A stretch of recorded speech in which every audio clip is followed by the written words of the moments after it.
The year is 2025, a year that many had hoped would bring progress and prosperity, yet, it has brought unforeseen challenges. Across Europe, it's colder than any winter in recent memory. Homes are cold, factories are quiet, and the streets are eerily silent. The once bustling cities now seem frozen in time, both literally and metaphorically. Europe, a continent that once prided itself on its energy independence and technological advancements, now finds itself in the grip of an energy crisis. Empty gas stations and darkened power plants are a stark reminder of the scarcity that has taken hold. The question on everyone's mind is, how did this happen?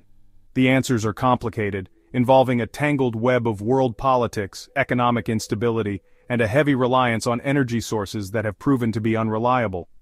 Political decisions made years ago are now showing their consequences. Financial markets have crashed, and investments in renewable energy sources like wind turbines and solar panels have not yielded the expected results. This is not just a story about energy, it's a story about people. Families are struggling to stay warm in their own homes. Children, who should be carefree and playing, are now bundled up in layers of clothing indoors.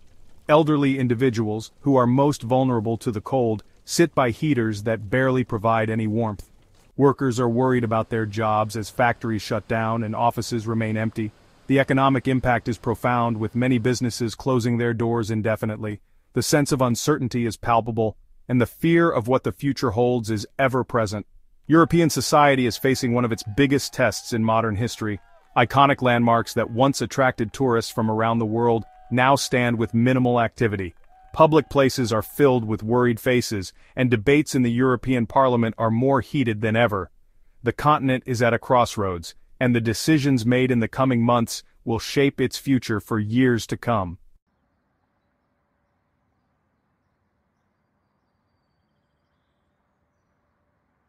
The European Union, once a symbol of unity and progress, is in a tough spot. For years, Europe depended on natural gas from Russia. Now, with political problems, this has become a big problem. Add to that the unstable Middle East, and Europe is in a crisis. Its energy supply is shaky. The energy shortage of 2025 is the result of years of tension and poor planning.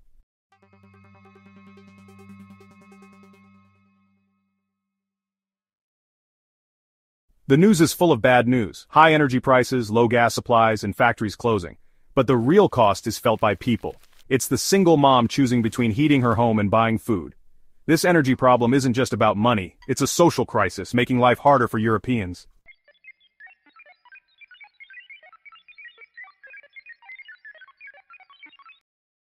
The main problem lies in the east. Pipelines from Siberia to Germany, once signs of cooperation, are now blocked because of political tensions.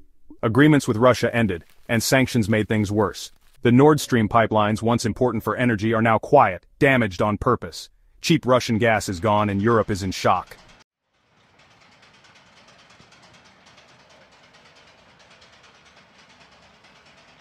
The Russian gas crisis spread through Europe quickly. Gas prices went way up, and governments had to find solutions fast. Europe depended too much on one supplier and didn't have enough other options. The problems spread quickly, affecting everything.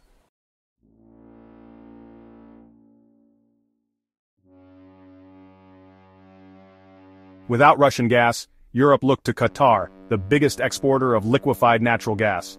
But Qatar, with ties to both the West and China, had its own plans. This showed how risky it is to depend on other countries for energy.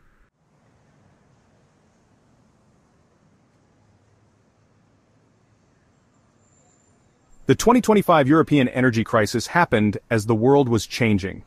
Russia, isolated from the West, turned to China and India for energy deals. Other countries saw a chance to become new partners.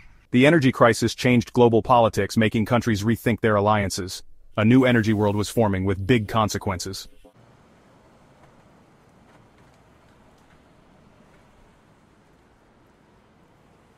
Across Europe, people worried about how much things cost. Staying warm became a luxury. Energy bills became a big worry. Families had to make tough choices, giving up important things just to keep the lights on and the heat low.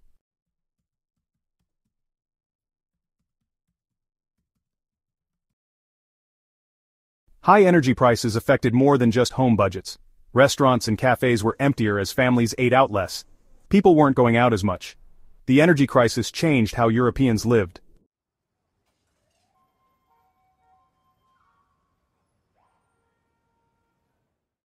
The energy crisis could have a long-term impact. Students couldn't focus in cold, dark homes. The crisis made things worse for poor families. The future of a whole generation was uncertain.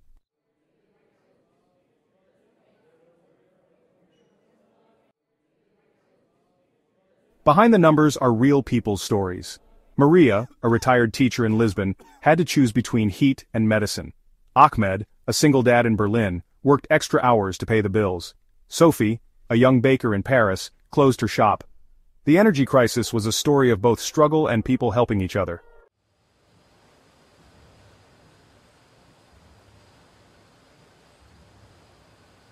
European factories struggled, factories slowed down or stopped. Industries that use a lot of energy became too expensive to run. Factories had to limit their energy use. The crisis showed how vulnerable Europe was.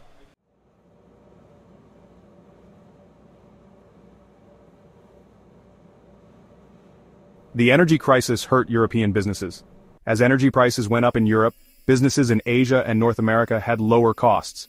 European companies lost business. Factories moved to other countries. Having reliable energy became very important for businesses.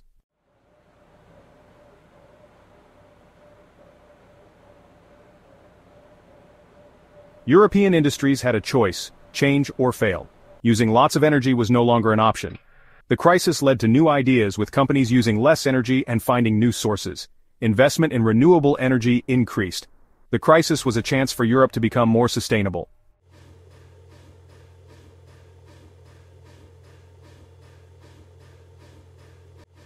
The energy crisis hurt people working in factories. Thousands lost their jobs. Local businesses suffered. The crisis made existing problems worse. Governments had to help those who lost their jobs.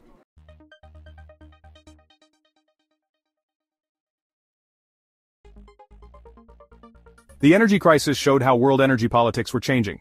New countries became important in the energy market. Qatar, a big LNG exporter, became very important. The energy crisis changed global politics.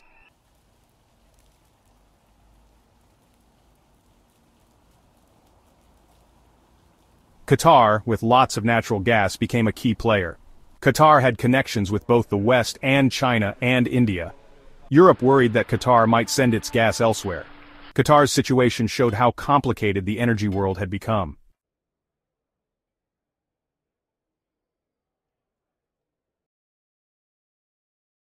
As Europe struggled, the BRICS nations, Brazil, Russia, India, China, and South Africa, saw an opportunity. They offered Europe new energy sources. Russia, isolated from the West, made deals with China and India. Pipelines sent Russian gas east. China wanted to secure its energy supply. The BRICS nations wanted to change the global energy system. The European energy crisis sped up these changes.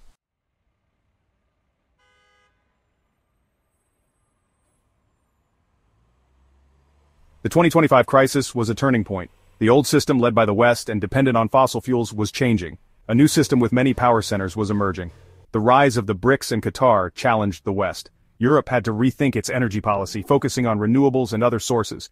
The easy times were over. The future belonged to those who could adapt.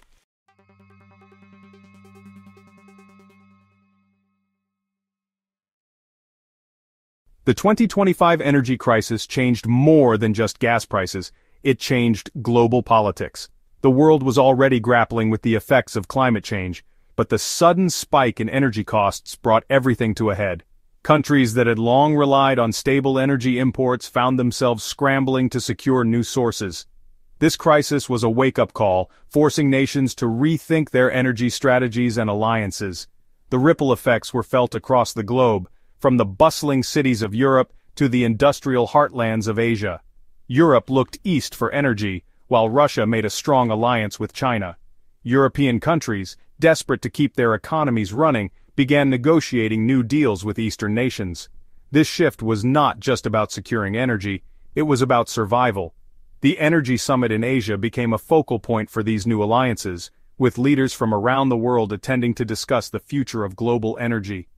Pipelines now sent gas east to China, creating a powerful partnership.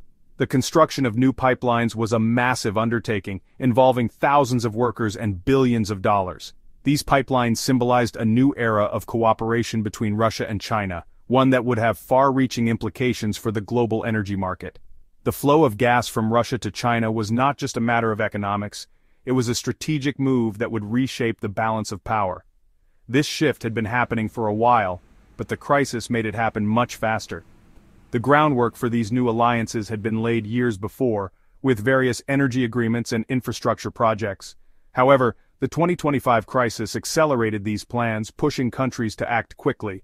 The time lapse of construction on energy infrastructure shows just how rapidly things changed. What might have taken decades was accomplished in a matter of years, driven by the urgent need for energy security. Russia and China worked together on more than just energy, creating a powerful force. Their collaboration extended into various sectors, including technology, defense, and infrastructure. Joint press conferences and collaborative industrial projects became common, showcasing the strength of their partnership. This new axis of power was not just about energy, it was about creating a new world order. The energy crisis of 2025 was a catalyst, but the changes it brought about would shape the future for decades to come.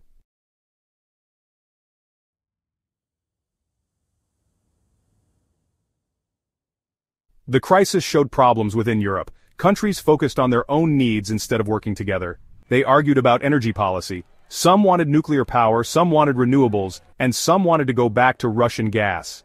This made Europe weaker. The crisis showed that when things get tough, countries often think of themselves first. Europe needed to stay united.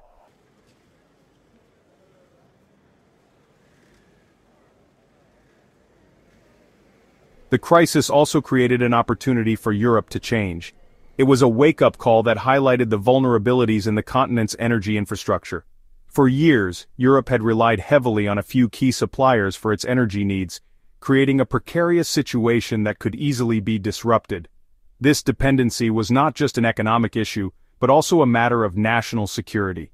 The crisis forced policymakers, businesses, and citizens alike to rethink their approach to energy consumption and production. It showed the dangers of depending on just a few countries for energy. The geopolitical landscape was shifting, and Europe found itself at a crossroads. The need for diversification became more apparent than ever. Energy independence was no longer a lofty goal but a necessity. The crisis underscored the importance of having a resilient and sustainable energy system that could withstand external shocks.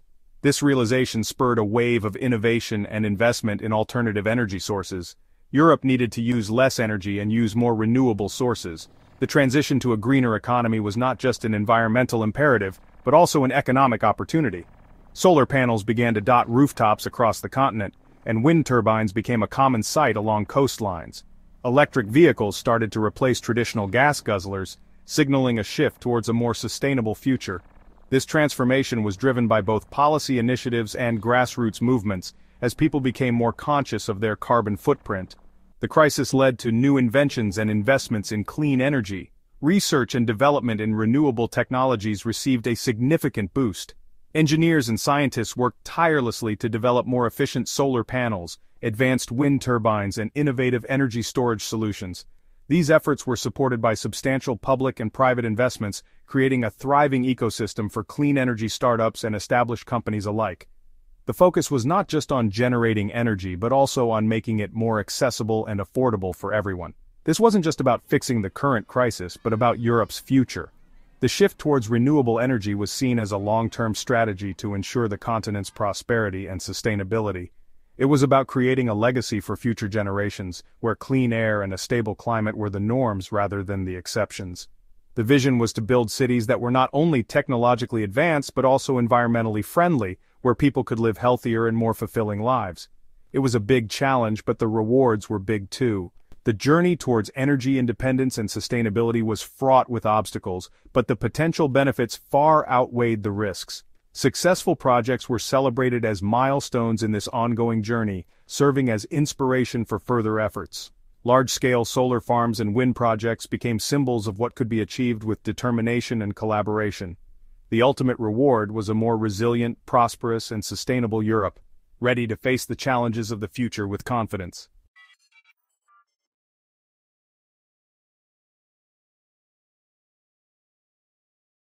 The 2025 crisis shows how connected our world is. It's a turning point for Europe. The choices made now will affect Europe's future. Will Europe become divided, or will it find a new sustainable path? The future will be difficult, but Europe must move forward.